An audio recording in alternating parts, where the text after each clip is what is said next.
لله رب العالمين الرحمن الرحيم مالك يوم الدين إياك نعبد وإياك نستعين اهدنا الصراط المستقيم صراط الذين أنعمت عليهم غير المغضوب عليهم ولا الضالين.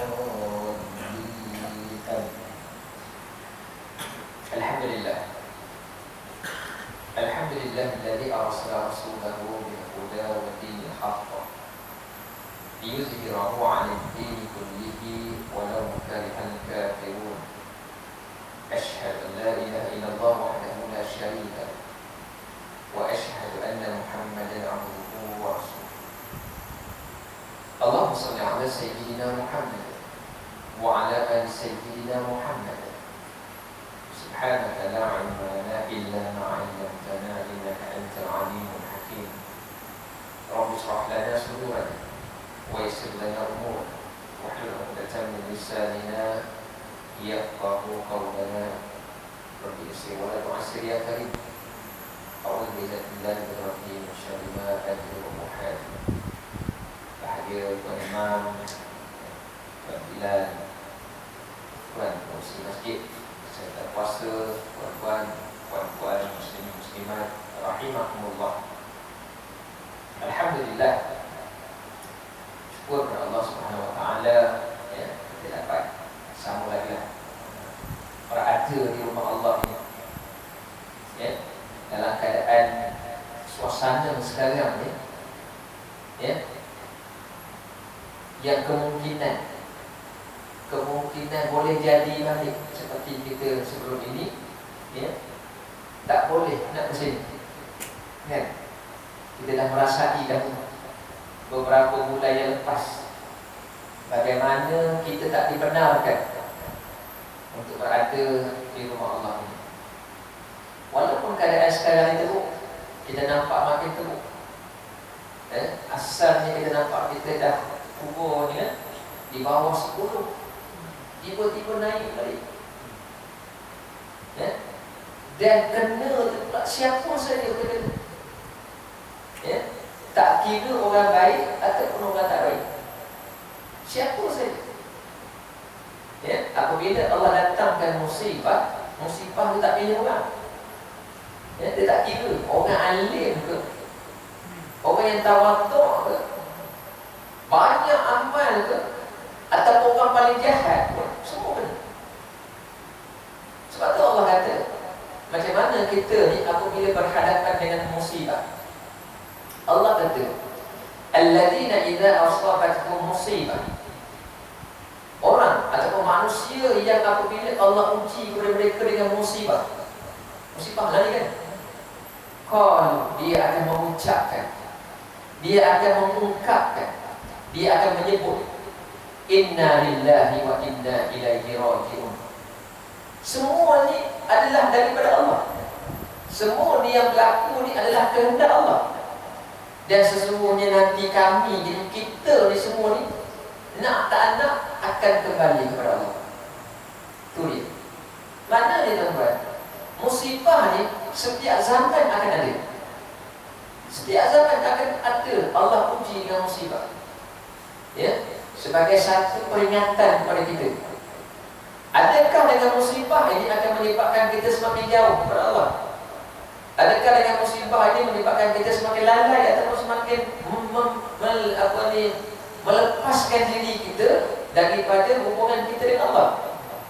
Bagi orang yang beriman seperti tuan-tuan, ya, seperti kita semualah, ya, yang beriman ini, musibah inilah yang menyebabkan kita semakin dekat kepada Allah Subhanahu Wa Taala, insya-Allah.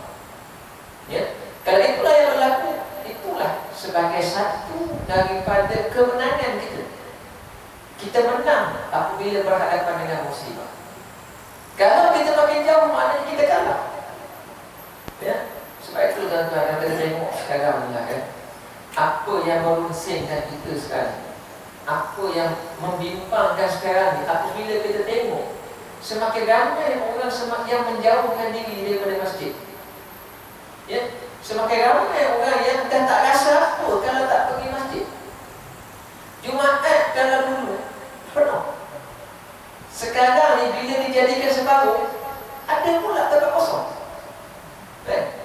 Dulu kalau Jumaat kita rasa kita duduk rapat-rapat padat ni penuh masjid. Sekarang ni datang Jumaat, bilangannya lebih kurang suku dia ataupun 1/3 daripada bilangan dulu pun tak penuh. Mana pergi orang lain? Mana pergi rakan-rakan kita? Mana pergi saudara-saudara kita ni? Anak-anak kita ni mana pergi? Kita takut Allah uji kita dengan musibah ini yang taklah sebesar mana pun, tak sebesar mana pun 141 orang meninggal. Kalau nak kira kematian jalan raya lagi ramai lah, kan? Tak sebesar mana, tapi menyebabkan kita makin jauh. Semakin ramai orang yang meninggalkan, contohnya solat Jumaat, tak sambungkan. Dan kita hari ini, sebahagian daripada kita pada hari ini rasa tak pergi solat Jumaat, tak ada apa, tak kisah, kan? Boleh lagi time zuhur tu bersidai ke apa? Boleh lagi mengubah pokok bunga pasal bunga kat luar. Sebab apa? Sebab dah rasa tak apa sekarang ni. Sepatutnya ramai yang seperti tuan-tuan yang pada hari ini ada. Sepatutnya kita, bila kita diuji dengan musibah ini, ada peluang kita ke masjid ni, penuh masjid malam ni. Sepatutnya, sebab menyebabkan kita makin dekat. Tetapi itu tidak berlaku. Tetapi bagi tuan-tuan, puan-puan yang dirahmati Allah sekalian, tuan-tuan adalah orang yang terbaik. Tuan-tuan adalah orang yang Allah gerakkan untuk menjadi semakin hampir dan semakin dekat kepada Allah. Kena rasa syukur tentang ini. Ramai rakan kita tak pergi, kita yang pergi. Rasakan itu satu nikmat yang Allah beri kepada kita untuk kita semakin hampir kepada Allah, insya-Allah. Baik, kita sambung dalam bab kita, dalam kitab Khuluqul Muslim, bab kehidupan yang sempurna.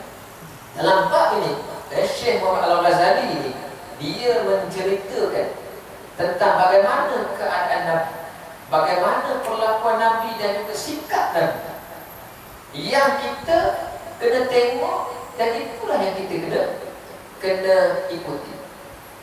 Al-Qadi Iyad berkata bahawa Rasulullah adalah manusia yang terbaik, termulia dan merupakan orang yang paling berani. Terbaik, termulia ni memang itu adalah Nabi. Tapi dia sebut Nabi ni juga, antara yang itu, Nabi ni juga sifat dia adalah yang paling berani antara sahabat. Nabi ni sangat berani. Dan keberanian Nabi ini sampai dikagumi oleh sahabat. Keberanian Nabi. Kita berani kalau ramai. Ramai kita heru, orang sikit. Beranilah kita. Cuba dia ramai, kita sikit. Kan? Contohlah, bukan tuan-tuan. Tuan-tuan tak perlu. Maknanya, kita ini, keberanian kita ni, ada masa kita ni sangat berani. Tetapi ada masa kita ni tak berani. Berdasarkan situasi. Tetapi Nabi SAW setiap masa berani. Tak ada satu ketika Nabi rasa drone ataupun Nabi rasa takut dengan apa saja. Tak ada. Sehingga kan para sahabat menjadikan keberanian Nabi SAW ni sebagai satu semangat kepada mereka. Tengok Nabi, mereka jadi semangat. Mereka jadi semakin kuat.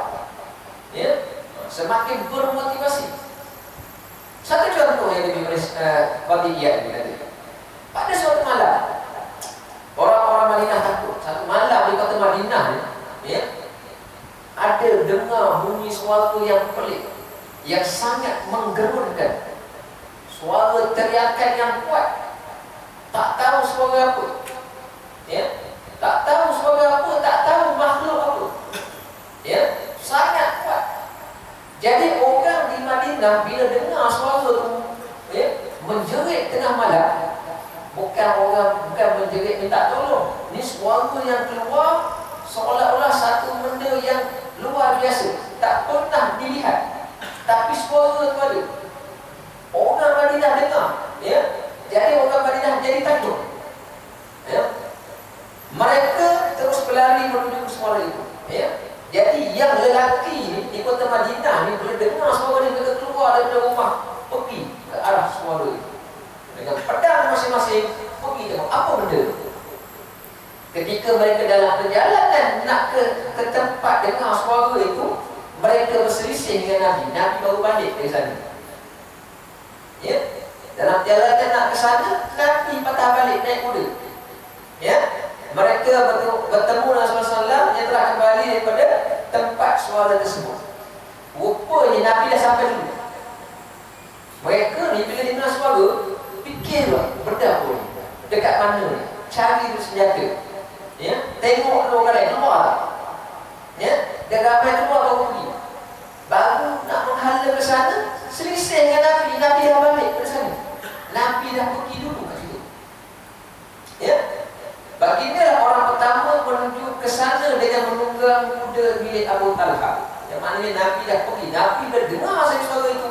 Nabi terus pecut kuda ke sana. Ketika orang lain masih lagi tertunggu-tunggu nak apa nak buat.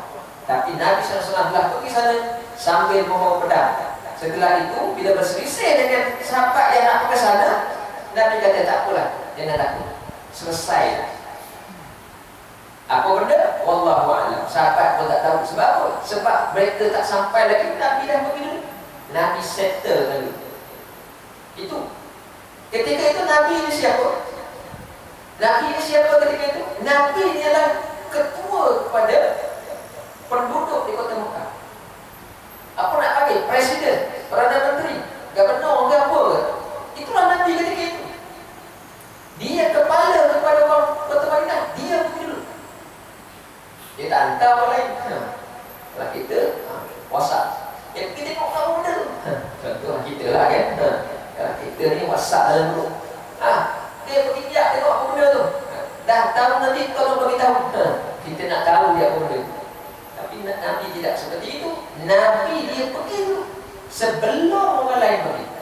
Apa-apa berlaku, hadap dia dulu. Ya, apa berlaku, hadap, berjumpa dengan dia dulu. Ini keberanian. Ya, ini yang patut dicontohi oleh kita. Segala apa yang berlaku seperti itu, kita kena jadi contoh. Allah jadikan makhluk-makhluk lain. Cuba tengok makhluk lain. Singa tu, kalau kita kata kerbau lah ke kan, dalam kelompok dia tu mesti ada satu tu. Betul tak? Dalam rapat banyak-banyak tu mesti ada seekor tu. Ketua ni lah yang berhadapan dengan musuh dia. Kalau kerbau tu banyak-banyak datang singa, dia tu ada. Dia tunggu, yang lain duduk belakang dia. Sebab apa? Sebab itu tanggungjawab dia. Dia yang kena berhadapan dengan musuh dahulu, sebelum musuh boleh menyentuh pengikut dia. Ya? Itu Allah dah tunjukkan bagaimana Allah jadikan makhluk lain, binatang contohnya, perlakuan mereka, tanggungjawab mereka, dan semangat prihatin mereka ni begitu tinggi. Kita tak ada kata itu binatang. Binatang itulah contoh. Banyak dalam Al-Quran Allah sebut tentang binatang untuk jadikan contoh. Contoh Allah kata wa ibilikai fahulikan. Dan tengoklah unta tu bagaimana Allah ciptakan. Allah suka jadikan contoh. Binatang ni untuk kita jadikan contoh. Di samping sebagai satu nikmat ataupun rezeki pada kita, Allah suka tengok bagaimana perlakuan binatang, bagaimana fizikal binatang ni sebagai contoh kejadian. Apa saja. Dalam surah Al-Baqarah Allah kata tentang nyamuk. Tengok nyamuk tu, bau tak? Allah sebut banyak binatang dalam Al-Quran. Banyak sangat binatang, 88. Ada burung merpati, ada anjing, ada babi, ada. Sampai nyamuk pun Allah sebut. Tentang nyamuk surah Al-Baqarah tu. Bau tak Allah kata. Inna Allah la yastahi an yadriba masalan ma ba'udatan fama fawqaha. Allah suruh kita tengok contoh. Allah kata Allah tak malu nak jadikan contoh nyamuk tu ataupun benda yang lebih kecil daripada nyamuk. Kan ni kita dengan apa kejadian Allah ni, begitu saja. Tak, Allah suruh tengok bagaimana Allah jadikan, bagaimana itu menjadikan kita sebagai hamba yang makin dekat kepada Allah. Yang sebab itu tidak ada binatang yang kita boleh keji. Tak ada binatang kita boleh sumpah seranang. Walaupun lalat yang kita tak suka, tak boleh sumpah seranang. Allah suruh, Allah jadikan untuk kita jadikan itu sebagai contoh. Ali bin Abi Thalib radhiyallahu anhu berkata semasa peperangan berlaku, contoh daripada Ali sebut apa? Dalam mana-mana peperangan yang berlaku ketika Nabi SAW bersama dengan sahabat mengikuti perang itu, Ali kata apa? Kami sentiasa berlindung di belakang Rasulullah. Tidak ada orang yang berani mendekati musuh seperti baginda. Ali kata, dalam peperangan Nabi tak pernah duduk belakang dengan sahabat. Dalam peperangan Nabi tak pernah berada di belakang sahabat, tapi Nabi berada di hadapan sahabat. Dulu pegang tak pakai pedang. Pakai pedang, dia kena one by one, dia kena berhadapan. Bukan dia pakai pedang, dia main macam piramli, mencolok macam apa, sogak dari jauh punya tu nak tumbuk tu. Itu cerita. Tapi Nabi dia akan berhadapan, dan Nabi tidak akan semua sahabat pergi, tapi Nabi yang akan pergi dahulu. Sahabat yang akan sentiasa berada di belakang. Maknanya tak ada sahabat yang dapat nak ke depan, sebab Nabi yang mesti akan berada di hadapan dulu. Macam mana perwatakan yang Nabi bawa, yang kita ni kalau kita dengar, kita hanya dengar, tak mampu kita nak buat. Kita kalau boleh, orang tu, kau pergilah, aku sokong dari belakang. Sokong je dari belakang kan, dia tumbang, kita lari. Itulah. Tapi Nabi begitu. Jabir bin Abdullah radhiyallahu anhu kata, Rasulullah SAW tidak pernah mengucapkan tidak apabila diminta sesuatu. Lain daripada keberanian tadi, dibawa kisah lain ataupun contoh lain. Nabi ni, kalau sahabat minta apa pun, Nabi tak pernah kata tak ada, tak boleh, tak ada. Sama ada dalam bentuk material, minta barang ke apa, ataupun minta nasihat, Nabi tak akan kata terutama dalam bentuk barang. Nabi ni bukan kaya. Nabi tidak ada harta. Dia tak ada harta.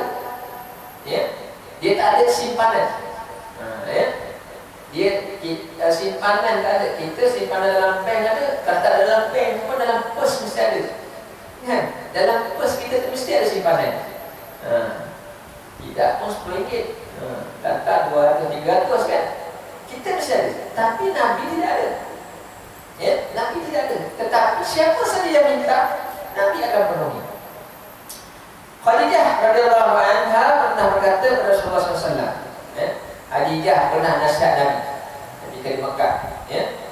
Dan Khadijah tengok Nabi ni, Nabi ni akan tolong siapa saja, sampai Khadijah sedih ataupun Khadijah rasa kesian tengok Nabi. Khadijah kata Nabi, apa Nabi kata? Engkau menanggung beban yang berat, menolong orang papa dan membantu orang yang terkena musibah. Nabi ialah kita tengok apa yang dilakukan oleh Nabi. Siapa saja yang susah Nabi akan tolong. Tak kira siapa pun. Malahan bukan Islam pun Nabi tolong. Nabi tolong siapa saja yang susah, yang nampak ada terkena musibah, terkena bencana, Nabi akan tolong. Tak kira, tak pilih siapa orang tu. Nabi tak pilih, tak tengok orang ni siapa dia, ada kena mengena ke tak ada kena mengena, kutuk dia ke tidak, orang ni buat kutuk dia, tak tolong lah. Tak ada. Nabi siapa saja, walaupun orang yang mengeji baginda pun Nabi akan tolong. Ada orang telah membawa kepada Rasulullah SAW wang sebanyak 70,000 dirham. Satu hari ada seorang bagi duit kat Nabi. Bukan sedekah, bagi duit. Bagi kat duit Nabi dan diletaknya atas tikar. Nabi duduk, letaknya depan Nabi. Kemudian Rasulullah SAW bangun dan membahagikan wang tersebut hingga habis. Orang bagi sumbangan, ya. Nabi pun tak ada duit, tapi apa yang Nabi buat, dia ada duit tu, dia bagi kat semua yang ada, semua yang perlu. Ya. Kita tahu jika Nabi berada di Madinah, di kota Madinah, ada sebahagian sahabat yang tak ada apa-apa di kota Madinah. Ya, ketika Nabi, ya, setelah hijrah Nabi di kota Madinah, ya, ada sebahagian sahabat, ramai sahabat yang tak ada apa-apa, duit tak ada, rumah pun tak ada, harta tak ada apa, kosong. Ya, yang dipanggil Al-Suffah di Madinah ketika sini ada lebih kurang dikira lebih kurang ada 80 orang sahabat yang digelar Al-Suffah. Al-Suffah ni dia orang, dia panggil sufi, orang sufi yang memang tak ada apa. Ya. Siapa dia? Antara yang terkenal ialah Abu Hurairah. Sebut nama Abu Hurairah terkenal. Ini sahabat yang tak ada apa-apa, isteri tak ada, rumah tak ada, tidur kat mana? Tidur di Masjid Nabawi, tidur Masjid Nabi. Ya. Makan minum macam mana? Atas sumbangan orang lain. Sahabat-sahabat yang ada harta dah, ya, yang bagi sumbangan. Tapi mereka adalah orang yang soleh. Kehidupan mereka, ya, begitu. Ya. Mereka tidak mengejar harta. Mereka tak ada sibuk nak tambah harta, tambah dia tak ada. Apa yang ada itulah yang ada. Ya, orang minta bantuan, mereka bantu, dapat upah, itulah saja. Tapi kebanyakan waktu mereka ni tidak ada apa-apa yang diberi oleh orang. Ya, banyak ayat Al-Quran Allah sebut tentang mereka. Ya. Jadi mereka ni adalah, ya, antara yang dibantu oleh Nabi dan juga para sahabat. Pada masa yang lain, kita pula, kalau orang datang masjid, orang lain lah kena kata. Kita pandang lain. Tak kata tuan-tuan lah, bukan tuan-tuan di sini, tapi kalau kita tengok, contohlah kita tengok, kan, kadang-kadang ada sebahagian daripada kita ni, dia adalah orang yang nak meletakkan diri mereka ni untuk beribadah ke beberapa masjid, suka bergerak. Contoh yang senang semua orang jemaah tabligh lah, kan? Jemaah tabligh dia akan datang ke surau, datang ke masjid, kan? Mereka ni orang yang tinggalkan harta mereka, kesenangan mereka untuk letakkan kesusahan pada diri mereka. Dia kata, rumah ada, tilam ada, tapi tak nak tinggalkan kesenangan itu sebab nak beribadah. Tujuannya nak beribadah, duduk masjid yang beberapa hari, tidur atas sini. Ya. Makanan tak disediakan, nak makan siapkan sendiri. Contohlah dia kata, kita akan pandang sebelah mata tu, pandang dalam keadaan yang tak berapa menyenangkan.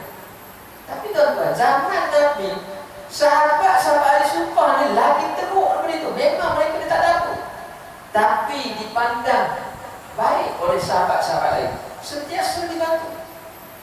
Ya? Sebab kita ni tak ada orang yang sama. Semua kita ni Allah jadikan dalam keadaan yang berbeza.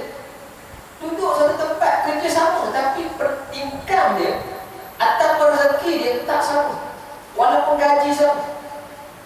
Ada yang rasa dia ada kelebihan walaupun gaji sama, tapi ada yang rasa dia tidak mencukupi. Mungkin dari segi keadaan dia, anak dia lebih ramai, kan? Yang ni anak sikit. Itu tak sama. Begitulah dalam mana-mana, mesti ada yang tinggi kedudukannya ataupun kehidupan dia, tetapi ada yang rendah kehidupan dia. Tak boleh pandang yang tinggi memandang yang rendah sebagai satu pandangan yang tidak baik. Pandangan yang pandangan kita kata pandang sembung, tak boleh. Ya? Sebab itu kita tengok Allah tegur sahabat-sahabat yang layan Al-Suffah ni dengan satu amaran. Bila layan dengan tak baik, Allah sebut dalam Al-Quran, ada Allah sebut sahabat ni satu ketika musim menuai, musim memetik buah tamar, Sahabat ni ramai sahabat yang kaya, yang ada kebun-kebun tamar yang banyak. Ya, jadi mereka petik buah tamar. Buah tamar yang bagus-bagus dijual. Bisnes ni macam kita lah, durian yang bagus-bagus yang tak buruk tu jual. Durian yang merekah apa semua tu tolak tepi. Sahabat ni, ya, ada yang bila dipetik buah tu, tengok buah reject. Buah yang reject. Kalau jual tak berapa laku. Kalau jual pun harganya, nilainya rendah. Buah reject ni yang dibagi pada sahabat-sahabat ahli sufah tadi, hantar ke masjid Nabi tu, yang letak ke masjid Nabi, sahabat-sahabat makan. Adakah salah tindakan tu? Tak salah, orang sedekah kan? Dia dah bagi yang baik dah. Yang baik dia jual lah. Ni yang tak baik. Tapi Allah tegur. Allah tegur buat macam tu. Allah sebut dalam surah Al-Insan. Ya, Imam baca Imam. Wa yut'imuna at-ta'ama 'ala hubbihi miskinan wa yatiman wa asira. Ya. Antara sifat orang yang masuk surga ni, Allah kata, ialah dia akan bagi makan, ya, dia bagi makanan yang terbaik. Antara ciri orang yang layak masuk surga, itu ayat tu ayat surah Al-Insan. Allah cerita tentang ciri yang layak masuk surga. Antara yang Allah sebut apa ni? Wa yut'imuna at-ta'ama 'ala hubbihi. Dia akan bagi makan makanan yang terbaik. Makanan terbaik tak, bukan makanan reject tadi. Ini Allah tegur berdasarkan situasi itu. Dia akan bagi makan makanannya yang terbaik kepada apa? Kepada siapa? Miskinan, orang miskin dia bagi, wa yatiman, anak yatim, wa asir, dan juga tawanan orang. Yang kena tawan pegang mulut burung tu, bukan dia bagi makanan bubur nasi campur apa? Campur carrot, campur garam sikit bagi. Tak. Allah ajar, kalau kamu nak masuk surga, yang ini bukan layan first class. Bagi makanan terbaik. Bagi sarapan pagi, roti dengan telur kau masak sendiri. Betul-lah kan? Tu. Maknanya yang ini pun adalah perkara yang Allah nilai. Bukan kita kata saja-saja. Kita nak bagi orang, Allah benda ni tak ada apa dia bagilah. Bila kita bagi tu, kita tak rasa rugi. Kita rasa apa benda ni, bagilah. Sebab tu dalam sedekah ni disuruh kita sedekah barang yang paling baik, yang kita sayang tu. Itu tadi ya.